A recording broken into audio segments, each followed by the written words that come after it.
కొంతమంది ఇప్పటికీ ప్రార్థన రావటం లేదు. తండ్రి అయిన దేవునికి ప్రార్థించండి. అడ్రస్ ఎవరి పేరును అడగాలి? యేసుక్రీస్తు పేరున అడగాలి. కొంతమంది డైరెక్ట్ యేసు ప్రభువుకు ప్రార్థన చేస్తున్నారు. ప్రార్థన తండ్రికి చేయాలి. ఎవరి పేరిట చేయాలి?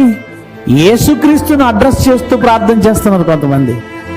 తెలియక ప్రార్థనలు అంటుంటారు, ప్రభువా తండ్రి నీ రక్తం మా కొరకు కార్చావంటారు. రక్తం కార్చిన తండ్రి కాదు, ఎవరు? కుమారుడు. ఎప్పుడైతే ఈ మాట అంటామో ప్రార్థన ఎవరికి వెళుతుంది? ఎవరికి చేసినట్టు అవుతుంది? ప్రభువా నీ రక్తాన్ని మా కొరకు కార్చావు అనగానే నువ్వు 2 అడ్రస్ యేసు ప్రభు చేసావు. అప్పుడు కింద ఏం రాస్తావు? యేసుక్రీస్తు ప్రార్థన చేస్తూ యేసునామాను అడుగుతున్నావు అంటావు. తండ్రికి ప్రార్థన చేయి, యేసుక్రీస్తు నామాన అడుగు.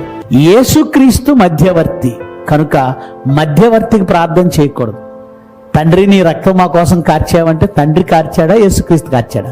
రక్తాన్ని కార్చింది కుమారుడా తండ్రా? సో ప్రార్థనలో ఆ పదం వాడకూడదు.